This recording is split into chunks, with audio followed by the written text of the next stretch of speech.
Company, always on the run. Destiny is the rising sun. Oh, I was born with 6 knives in my hand. Behind a god is where I'll take my final stand. That's why they call me Black Company. I can't deny. Black Company. Till the day I die. Yeah.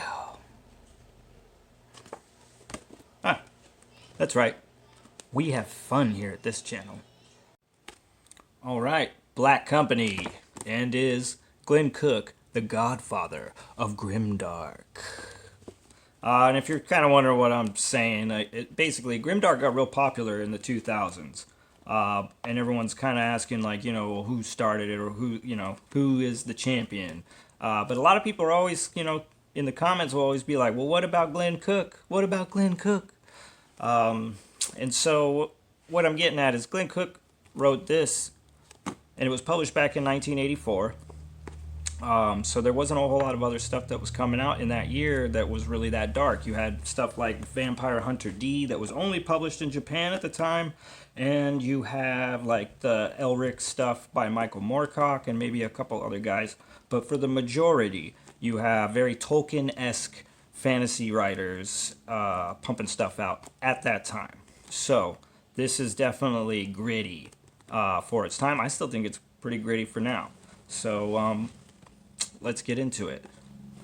The book basically takes place in a chaotic world filled with strife. The Black Company is the protagonist of the story. Now, what I mean is the company itself is the protagonist.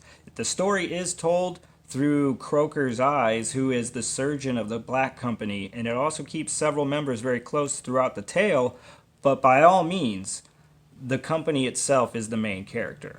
So we come to a city called Beryl, and it's being run by the Syndic. Now, the company is commissioned by the Syndic.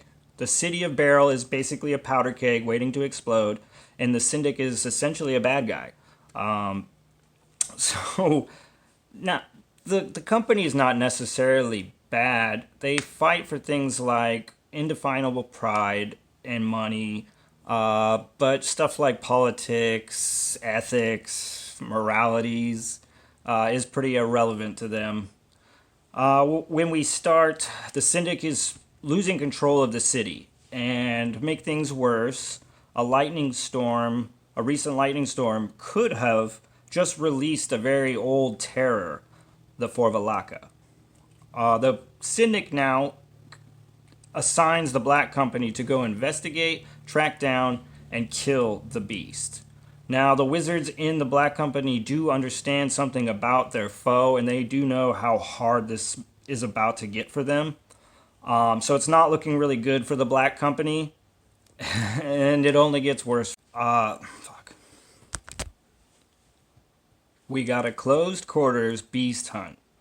We got breaking commission and code, signing new commissions with worse employers, 10 lethal wizards that are absurd, and their evil lady queen. You got 18 rebel wizards with unmeasurable armed forces.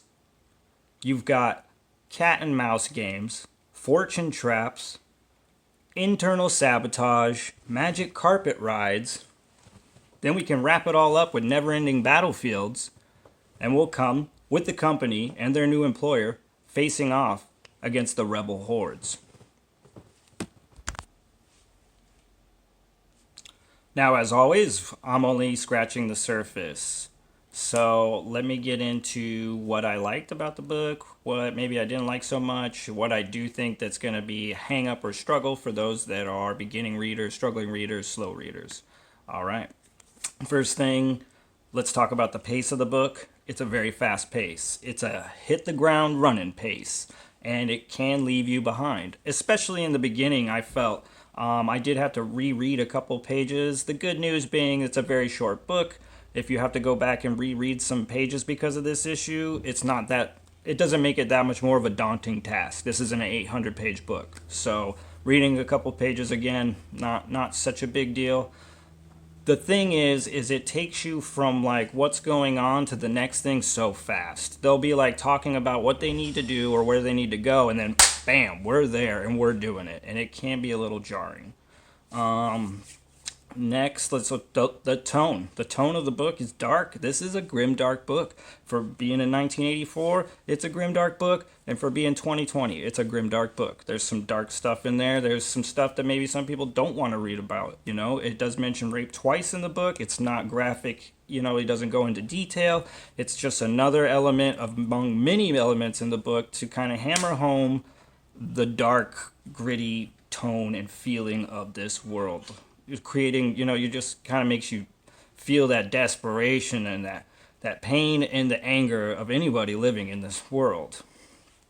The characters, you got some of the characters are pretty hilarious. You have like the Wizards of the Black Company that all have ridiculous names like Goblin and Silent and Tom Tom and One Eye, and it just seems ridiculous. But then you kind of find out that there's a great reason for all these ridiculous names, and I kind of, you know, I give Glen Cook a thumbs up for that. Some of the other characters, maybe not so in depth, but I really appreciating having these guys along the journey. And that's like guys like the captain or the Sergeant Elmo. These guys are just, like I said, they're not super in depth, but you're really glad you have them along the journey because what they are is really good soldiers, and really we need them throughout this book. You also have the 10 that were taken. They're the 10 powerful wizards that work for the lady. And the first one you're going to meet is Soulcatcher, and Soulcatcher's a lot of fun. Every time Soulcatcher speaks, each sentence is set in a different voice, and I got to have a lot of fun with that.